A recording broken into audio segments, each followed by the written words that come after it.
I am Shea Wukabornay, and today we will find someone who loves to exercise!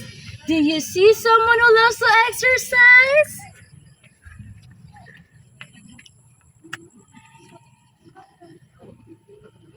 There! Let's go! Kuya! Shea?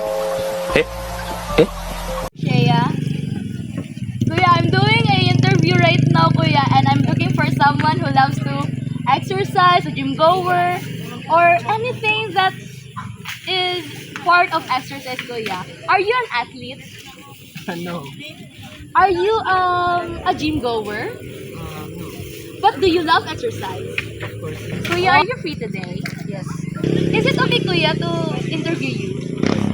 Kuya, our first question is, can you tell me a little about yourself and how you first became interested in exercise or fitness?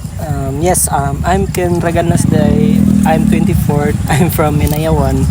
And then nag-start ko og kanang exercise when I was elementary kay player man ko og volleyball, and then na-stop ko og high school, and then nag-start ko balik sa senior high and karon college sa cycling o volleyball. And then onto the line question. Okay. Next question, Kuya, kay what type of exercises or workouts do you usually do and how often do you train? As I mentioned, pag senior high na ko, nag-start ko cycling pero nahunong ko. And then karon sa college is nag-start ko sa kanang jogging, which is almost 2 months. Then every week na ako'y training kanang 5 days, pero karon naa naman ko injury sa akong tuhod kay 4 days a week na lang. Okay. Kuya, our third question is, how has regular exercise changed your daily life, health, and overall mindset? It changed a lot of me kay kanang even if kanang kuwang og tulog kay ini kamata na ko energetic ayo ko.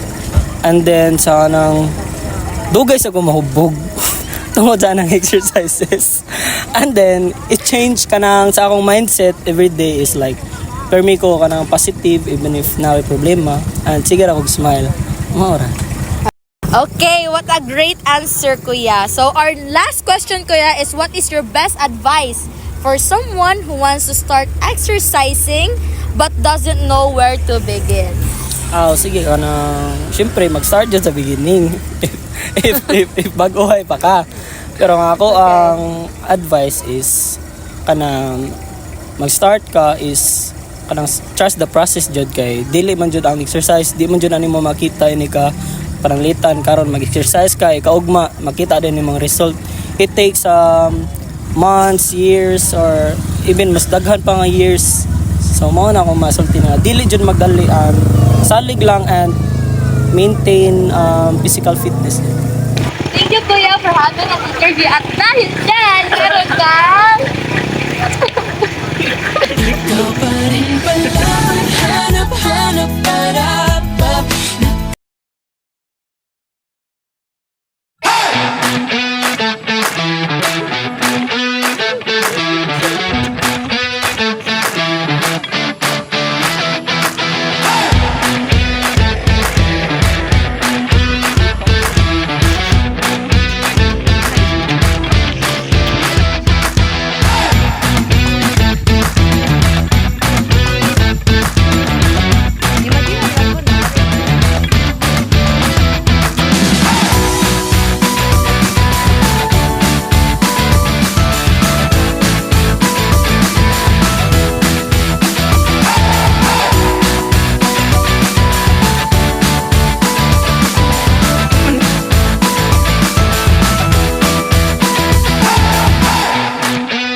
I hope you guys learned something in my video. Bye-bye!